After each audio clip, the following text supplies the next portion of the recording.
Hi everyone, it is Flexibility Friday and today we are just gonna roll with an ice wine bottle. How do you do that? 3/4 of the water filled up to about this point. Stick it in your freezer. Make sure you've got the cork in there nice and tight. And this is a great myofascial release tool, so let's just get going. I'm gonna start off with a little calf work. So if you start to see it's gonna start to frost, I have a little towel there in case. So this is a great way to get some extra myofascial release, and especially if you don't have a foam roller at home and you've just got a wine bottle that's empty. Of course, an empty one really is important. Again, 3/4 full with water and plug it in. So you notice I am not even rolling traditionally on my calf. I'm just kind of turning it in and turning it out, and then you can of course turn and do a normal calf roll just like that. What's great about the arc of a wine bottle, it works perfectly to ice those really sore areas in your body. Keep going, we're gonna keep rolling it, and then I'm gonna go ahead and bounce it a little bit. So just a little bit of a bounce, and that's gonna penetrate that muscle as well. Then I'm gonna hold the bottle right at my Achilles, and you can roll in and you can roll out, and this feels amazing. I've been doing a lot more running outside, walking outside, so your feet and your shins and your calves are going to get really tight. So this is an excellent one. Again, I'm just doing some cross fiber work across my ankle, and if you find a spot that's tender, you can do a 2 to 3 inch roll on that, and that should feel fabulous. And let's take the other one, and I'm going to roll the second one technique first. Just keep rolling in and out. Notice I'm changing the angle of my calf. I'm turning way out and turning way in. Now there's no concern that the bottle will break because it's filled up with all that ice. And then let's do that secondary technique. I'll turn this way so you can see it. I'm just sitting on my hip and rolling back and forth. And I've got a tight spot. So again, if you have a tight spot that you find, you can hold it on that spot and do some cross fiber work by just tilting side to side. I'm gonna go ahead and get down on my lower leg and then do an Achilles hold again. I'm gonna be really excited about decompressing that Achilles from all the walking and running I've done. And then you're just gonna go inside and outside and compress. Now you can roll the tops of your feet just like this. It'll feel really good. You can also hold the bottle right on the toes. You're going to feel that. You can absolutely roll the bottoms of the feet or hold the feet on top. That's going to take some of the inflammation on the bottom foot. So I'm going to go ahead again and roll tops of the arches. You want to do this pretty gently since this is a pretty hard surface that you're rolling on. And then go ahead and press on the toes, all across the toes, and then right up on the arch of the foot. Hi guys, can't see you, but leave some comments and I'll answer them when I get off live. From there, let's go ahead and take it a step up. So we've done the calves, we're gonna do the hamstrings. Oh my goodness, this feels amazing. Again, the arc of that bottle is perfect to penetrate some of those deeper muscles.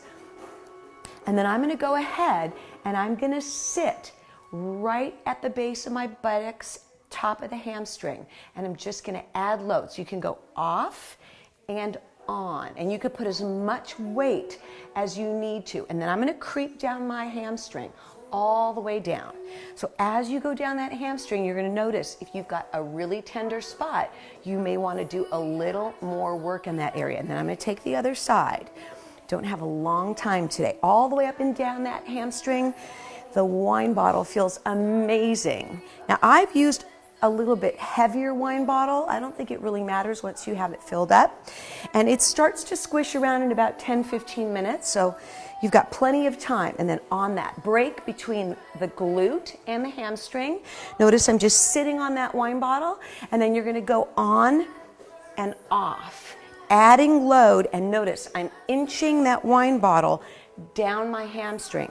I'm adding body weight as I go all the way down. Now, if you've got tender knees or inflammation behind the knees, you can set the right behind the knees and just rest.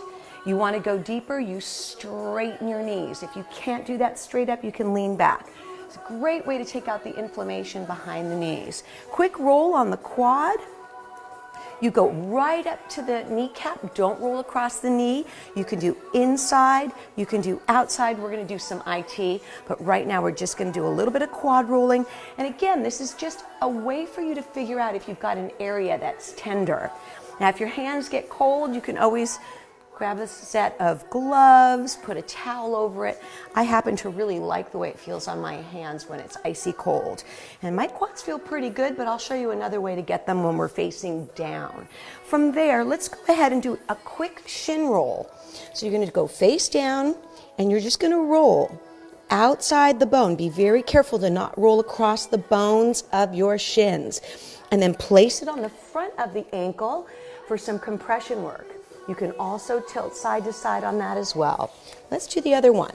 Just a quick roll for the shins. If you do the backs of the legs, you definitely want to do the fronts of the legs as well.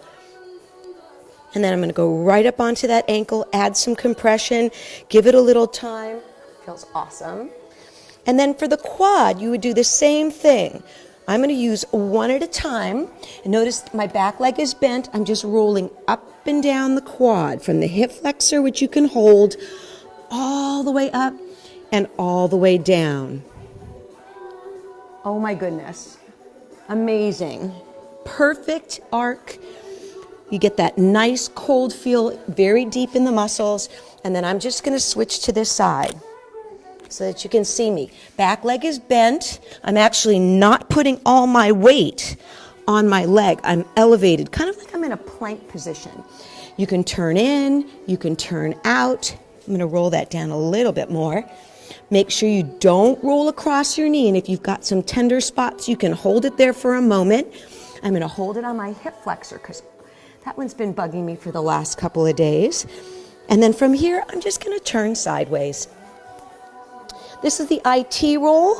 Side saddle it. I'm not putting all my weight on it. And you're just going to go hip to the knee. All three positions apply here. Side saddle works. Crossover works.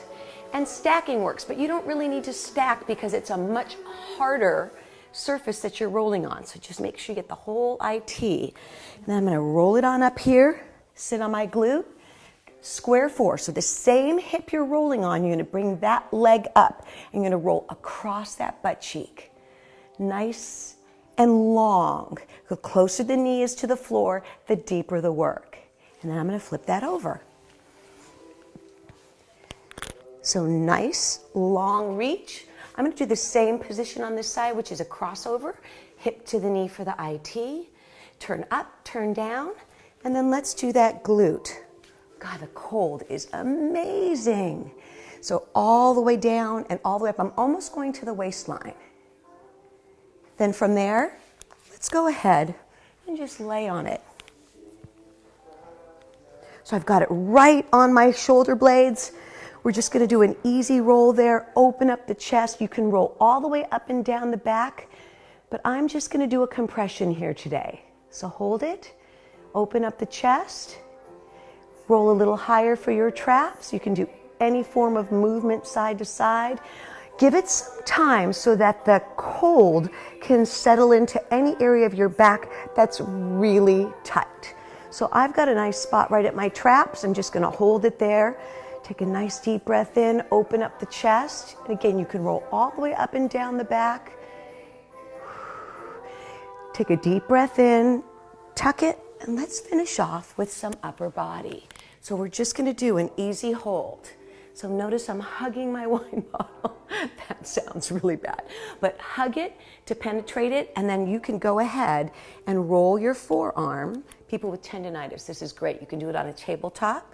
You can do your biceps, the head of the biceps. And we'll just do a quick one again. Hold it to start to get that area nice and chilled. Just giving it a nice biceps curl, a nice hold. And then roll it, flip the hand over to get the forearm. Take a nice deep breath in. Of course, you should be breathing the whole time. And then up the biceps. Oh, that feels great. As you compress and push, you can go right into that elbow break. And then I'm going to finish off with a little hold on the neck. So all I'm doing is stretching one side, compressing on the other. Deep breath in, And exhale. Take the other side. Hold it. Compress. Nice deep breath again. Give it as much time as you need for it to get nice and cold. Arms up, deep breath in. Exhale. I hope you enjoyed a little myofascial release with my favorite wine bottle today. Remember, 3/4 up, ice it, put the cork in. Have a great day. I'll see you next time.